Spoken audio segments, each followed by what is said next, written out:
This is why the Kim Kardashian model thing scares me a little bit. Yeah. Because they're being valued for what they look like, which a lot of times isn't even real. And this is the thing, like we talked in the studio today, credibility versus credit. I said I don't need the credit, but I do need the credibility. Ladies and gentlemen, welcome back to another very special, as always, episode of the Hyper Conscious Podcast. We hope you enjoyed our latest episode, where I'm sure we sat down with an amazing person and talked about amazing things. Oh, yeah. Today, for episode number 451, we are going to talk about why you do not feel good around certain people. So quick story for context here. So I was in the gym, Anytime Fitness Uxbridge. This was many years ago. Brutal. And I met a middle school principal who wanted me to come and speak at her middle school. So I came and I toured the middle school, and while we were giving the tour, it was during school, and she said, "Alan, I want you to look around." And I think we were in the lunchroom, and she said, "I want you to look at the power you have here." Every single kid was looking at me, because it's not every day that someone who looks like that is in a middle school. Interesting. Right. So it is what it is. And I remember her saying that that's the power of influence. All of these kids, she said this, she said, all of these little boys want to be like you, and all of these little girls are attracted to you. And you can influence these kids. And I remember it really changed my life, because I remember, interestingly, I was sitting there thinking to myself, like, wow, like the perceived value of me in this arena is so much higher than in other places. And it started getting me to be hyper conscious and aware of, like, where is my value perceived as very, very high, and where is it perceived as very, very low? So, for example, if you go to a concert and you're there to see Blink-182, for example. Shut up.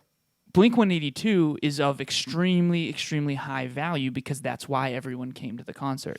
If it's your wedding day and everyone came to see you as a couple, your value is perceived as very, very high. Like, oh, if you're hanging out with the bride, it's like a thing.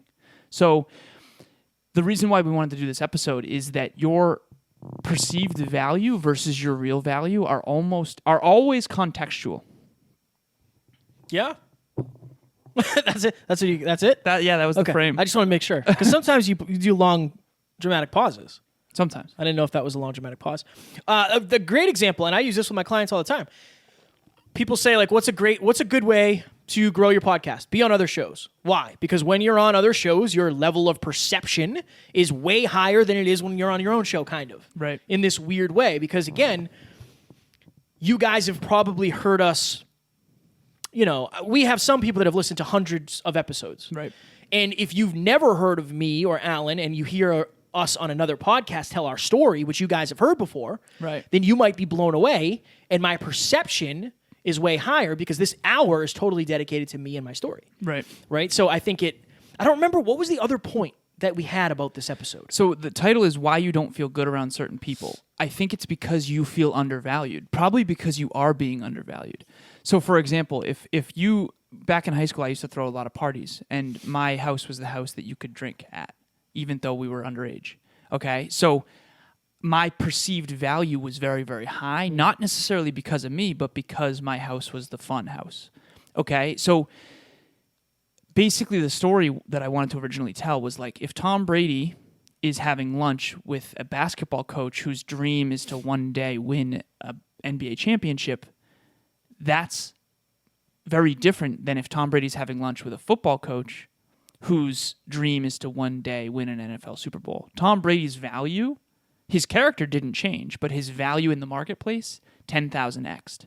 Now, picture this. If you're out there right now, maybe your friends, maybe your family, maybe your high school friends, maybe they don't value you as much as they should. And then maybe there's other people that are valuing you more than they should. So, for example, Eddie Pinero. He has a great YouTube channel called Your World Within Live. I remember when we first interviewed him, it was like a dream come true, because I was listening to his videos every day for years at that point. 2 full years. I listened to Ode to Excellence every single day. At this point, it's almost 5 years. It is more than 5 years. But now we're boys with Eddie. So the law of familiarity creeps in, and now it's just Eddie Pinero versus, oh my God, it's Eddie Pinero. So how do you stay hyper-conscious of that process and make sure that you're perceiving people in a way that you're valuing them and making them feel valued. I think, was that a question? It's kind of the point and a question. Go ahead. I think you go by how they make you feel, not what they've done necessarily. Is there any merit to... Well, I guess, like, let's say Eminem came in the studio Yeah. right now. Like, I'd leave. You'd I'd have to leave probably. You'd have to go. Yeah. Do you believe that your value of him would be inflated or deflated? Inflated. Okay, why? Because he's accessible. What do you mean? He's here. So my value of him is the most it would ever be, probably. Well, I think that, like, because you love his music and he's a hero of yours. But I think what can happen is somebody's value can go down when you meet them. If you realize they're not a nice person necessarily. Right. Very true. So I think in the moment, and I'm sure he's probably a pretty good human being. He seems like it. Right. But who knows, right? We've met some people who seem really nice, and they're not that they're terrible people, that just they don't share the values, the morals, the behaviors, the beliefs that we share. So it's not necessarily congruent. Is there any arena where you feel undervalued? We talked about this. I felt undervalued by you a little bit in fitness. Yeah. We talked about that. We joke about it now. It still hurts me. No. Where else? I mean, I don't know. I think sometimes I probably feel undervalued as a podcast coach. Yeah. But you know why? Because my perception isn't necessarily there yet. Right. Right? Like, yeah, we have 450 episodes, and I have a business now where I make money, from the podcast directly, which is great, but it's just not, there's certain people out there that are just bigger than we are. Right. So I think your value is going to be based on a lot on your perception. Right. Because you don't know how valuable somebody is until you see the reality. You really get to know them. Exactly. Right. And that's why and you have to go off something. Yeah. Right. Yeah. And that's why the point I wanted to make, the place I wanted to stay in this episode is, if you're hanging out with a certain group of people and you're not valued, that doesn't mean you're not valuable. Exactly. You are valuable. Let's put it this way. You are more valuable than me in somewhere in life. 100%. Now, if we're in a room talking about podcasting, maybe you're not valued that much. Exactly. Now, but that doesn't mean it has to be that way. If you're spending time with people who care about drinking, and you're the fitness person, you're not going to be valuable until they want to get in shape. Exactly. Right? So it's very much contextual, like you said, and exactly. But I want to make sure people understand that. Like, you might not always feel valuable. You might not always be valued. It doesn't mean you're not. It just means the people that you're around aren't looking for that specific value yet. It's this weird thing. Exactly. It's this weird thing. Such an important topic, and just in an effort to get vulnerable here, the timer's about to go off. I remember the moment I decided to leave one of my past relationships was the moment that I asked myself, does my intimate partner value and admire me as much as Bianca and Amy? Because at the time I was very close with Bianca and Amy, who are both clients. And the way they admire who I am and who I aspire to be is very, very high, and I really appreciate that. And the answer was no. And that was the moment when I knew this was not sustainable.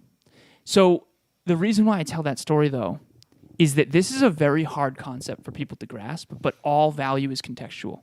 If I just ran a marathon in the desert and you sell water, your value to me is infinitely higher than if I live on a lake. Yes. That's everything. It's just like Tom Brady at lunch with a football coach versus a basketball coach. Your character is still the same amount of value regardless of what the needs of the people are. But you also have to understand that if you're feeling undervalued, it's most likely because the people you're spending time with don't have similar goals, don't have similar values, and don't have similar beliefs. Is it possible to be in a room with someone who doesn't know your value yet? Yes. Of course. Is it possible to also be in a room where your value's inflated? And this is an interesting thing. Top Notch Live, we were the speakers. Your World Within Live, same deal. Everyone's there to see us speak. Did you feel? Oh yeah. Yeah. Isn't it different? Yeah, it's a lot different. What was that like for you? Oh, it was awesome. Yeah, I loved it. At Your World Within, I literally skipped lunch because some young lady came up to me and told me about her life, and I literally sat down and tried to help her. Like, for me, that was what it was all about. Right. Like, I didn't even get to eat lunch, which it is what it is. So for me, I love that. Yeah. Now, not necessarily, I don't know. I don't necessarily know that it's because I feel valuable. I think it's because I want to feel approachable. Right. So maybe, I guess, yeah, it's because I feel valuable and I want to feel. And you're able to help. Yeah. But you couldn't help unless she believed you were valuable. And this is the thing, like we talked in the studio today, credibility versus credit. I said I don't need the credit, but I do need the credibility. When you and I are headliners at an event or speakers at an event, we're perceived as more valuable, therefore people extract more value. Yeah. So that's another major takeaway too of this episode. If you had no idea that Kevin and I are super, super knowledgeable in fitness or podcasting or coaching, you might be in a room with us at the supermarket and have no clue that we could help you change your life. Right. And so one of the main takeaways, if you're out there right now, is first of all, don't let anyone else dictate what your value is. Choose in advance what you want your values to be and stay in integrity with that. Number 2, marketing is a thing. If no one knows what your value is, like people say don't judge a book by its cover. People unfortunately do because that's all they have to go on until they read the back, until they read the book. And so humans go off of data. And so like when you see an in shape person, you're more likely to ask them fitness questions than when you see an obese person. It's not, I didn't make the rules. I just want people to understand them. Well, and most likely you don't have time to read every book. That's Exactly. the other thing too. Like a lot of times you're making decisions based on, well, I need this done soon. Right. So I'm just going to kind of go with the thing that looks the best. This is the last thing I'll say before we go. Make sure you also know what you value. Right. So let me think of an example. Somebody wealthy could very easily start a podcast with the same exact studio, pull up to the event in a Ferrari. Alan and I could pull up in our cars. You might say, like, wow, that person has a Ferrari. That person has a $250,000 car. Right. They're way more valuable. Not necessarily. Right. They have more valuable assets maybe right now. Right. But it doesn't mean that their knowledge is more valuable. So make sure, and this is why the Kim Kardashian model thing scares me a little bit. Yeah. Because they're being valued for what they look like, which a lot of times isn't even real, and that's fine. But you have to be careful of why you actually give them that value. Yeah, and then what that's creating of you. Right. So Right. I think this is super hyper-conscious. This is very deep, like Yeah. all over the place episode. But I think it's because we're pretty clear on what we value. Right. We value character first. Yeah. That we've worked very hard on that. And we can pretty quickly tell when somebody doesn't care about their character or hasn't worked on it. So we want to help you guys avoid the same pitfalls that maybe we've fallen into over the 70 years that we've been 100%. alive. 60, 100%. 63 years together. This was deep. I would say your value is predicated on a specific context. But I remember Always. Emilia and I hiked Wachusett and we didn't have any water. And we were up there and I literally said I would pay $100 bill right now for a water. I'm so thirsty. We ended up like giving the Powerade machine on the way down like a bunch of money, like because it kept Jeff and us. And we ended up spending like $20 for like 2 Powerades. It's a rookie move, not carrying water. I know, rookie move. Rookie move. But I would say value is contextual. Understand that, and just try to understand the value you're bringing to each room, and making sure that you're around people who value you. I would say in a lot of cases, perception is value for a lot of people. And I would end on this. Lobster used to be literally fed to prison inmates, and now it is like the finest thing you can get. It's always been the same thing. Right. It's just way more valuable now. Why? Probably marketing. Who knows? But a lot of things are that way. Yeah. Right? A lot of things are that way. Ladies and gentlemen, we hope you enjoyed this. It is still wild to me that we have done 451 episodes, but we are just getting started. We hope you enjoyed. Alan and I are still doing free 30-minute calls. It's not going to be much longer. Because the schedule is definitely stretching, and I am getting more clients, as is Alan. But Alan is doing it on Peak Performance Business. I am doing it on podcasting and on the website, thehyperconsciouspodcast.com. We both have our Calendly links there. And every Monday, starting at 5:30 p.m. Eastern Standard Time, the Zoom room opens for a half hour for networking and getting to know each other and building relationships with like-minded, growth-minded people. And every single week, every single Monday, holiday or not, we are there adding massive value. Come live, ask questions, meet people. it's going to be the books you read and the people you meet that make the biggest difference, period. It just is. And don't underestimate what it's going to be like when you meet people that are on a growth trajectory. Also, we have a fire studio now, and we have a full-time video editor. So if you don't watch us on YouTube, come over, subscribe, comment, all that happy jazz. But I know for me, watching podcasts always impacted me more. I like to be able to see the people talking. So we are going to be on YouTube every single one of these episodes. I don't know how many we have. I think we have out of the 450 we've done, we probably have 430. Yeah, probably. So we have all of our episodes on YouTube. So if you don't watch us and you want to see us flexing, we will do that as well. Sounds good. All right, we're going to get out of here. Talk to you soon. Bye.